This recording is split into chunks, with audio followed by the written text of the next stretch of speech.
Hello everybody, I am back with chapter 10 of Vertical Marriage.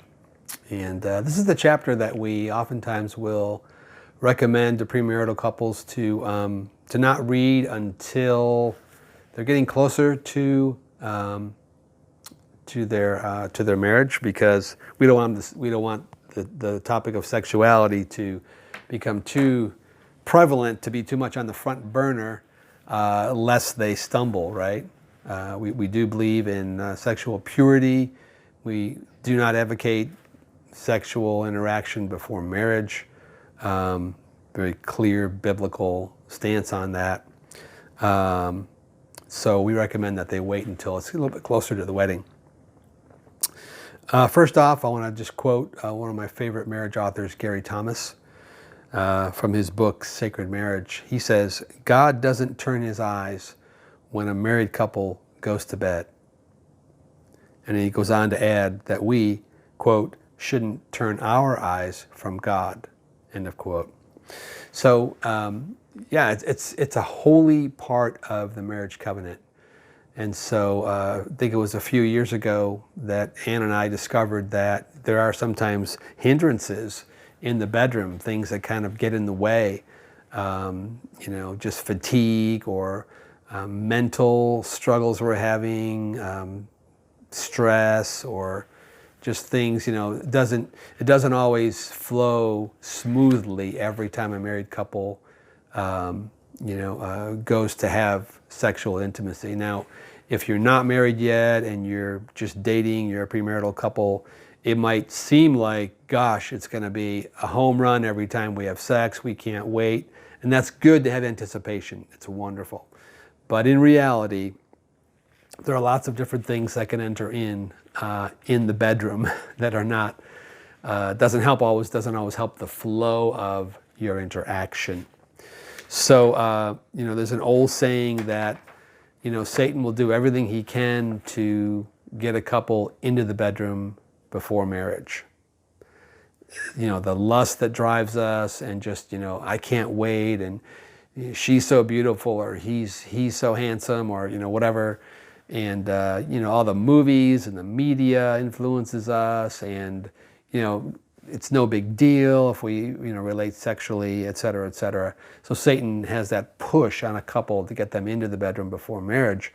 But then what happens after you're married is that Satan will do everything he can in his power to keep you out of the bedroom, or to remove that particular area from your marriage, or cause it to not function well at all, because he's a thief, because he seeks to devour and just steal as much as he can from marriages.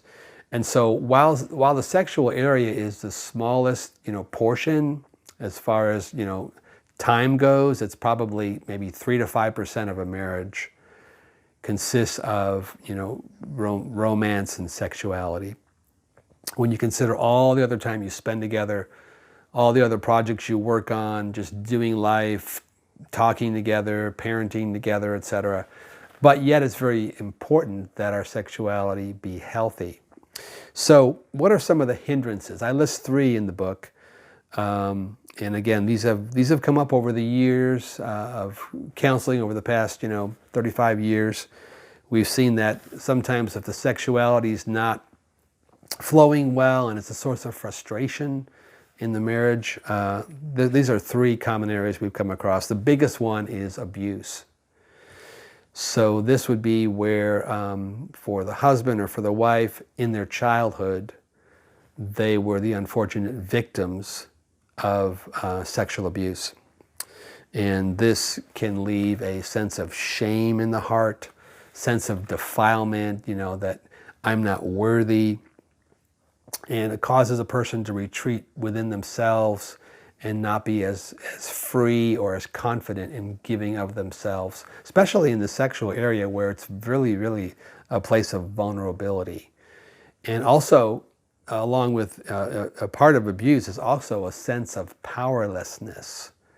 When you were sexually taken advantage of and overpowered, then the question in the back of that mind of that young little girl, little boy, could be, how can I trust that I won't be taken advantage of again?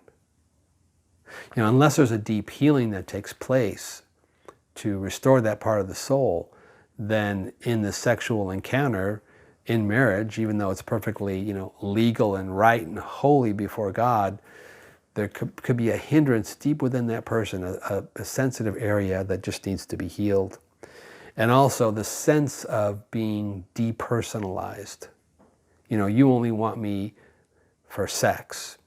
Again, this is a gender inclusive now, male and female, because if you were taken advantage of in your childhood, then you have that awareness, this person doesn't really love me, they just want me for what they can get from me.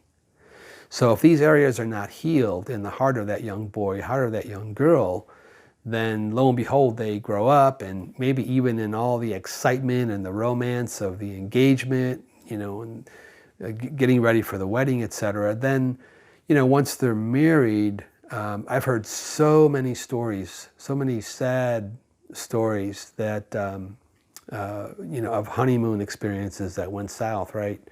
And things just came up, and it's like, wow, where'd that come from? I didn't know that was even going to be there. And so when you engage in the marital sexuality, it kind of triggers these things, and so it's really, really important to get healing. So previous sexual abuse can be a hindrance, and that's why we cover it in our manual, so that a future husband, future wife can kind of think, are there any areas, are there any places, hidden places in my heart that might come up to be a challenge in my marriage? Another hindrance, and boy, I really experienced this one, was basically street education, I call it, where what you learned about sexuality was from your peers. Oh my gosh, how dangerous is that? Depending on how you were raised, depending on your neighborhood, your siblings, your cousins, your friends, and kids talk about sexuality depending on their level of exposure. It varies, of course. But when you learn from your peers, that street education, young boys are oftentimes influenced to basically see sex as some kind of a trophy to win, just, falsely proving their manhood. Oh my gosh, if I could only redo high school.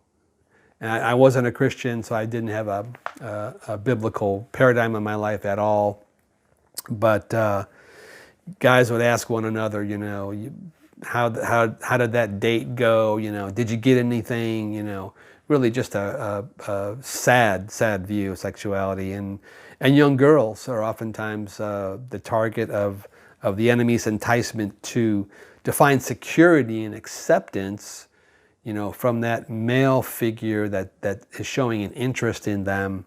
And so there's a sense of security, a sense of acceptance that can come, even though it's false, if they offer themselves or give themselves to this guy that's interested in them.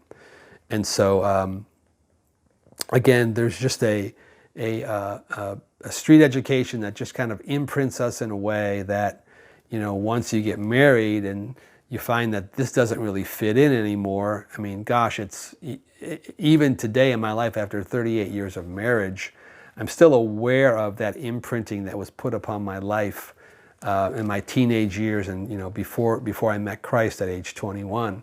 And so, it's pretty well conquered in my life, I would say, but the temptation is still there. It still comes up, and it never completely just goes away in that sense. You have to resist it. And then lastly, kind of blending in with the last one, is really an improper home education. So it could be a hindrance to a married couple's sexuality if the parents did not really talk about sexuality at all to the children, or if the parents kind of established an unbalanced view on sexuality and just always put it down or talked bad about it, and made it seem like it was evil in and of itself. So it's important for parents to give a proper education in that sense. The The spiritual and emotional components, really, really important. In the context of marriage, here's how I sum it up. In the context of marriage, best friends will have the best sex. Best friends will have the best sex. So we have discovered in our marriage that the key to the strength of our marriage really is that we are brother and sister in Christ. Anne and I are best friends. We're partners in the journey.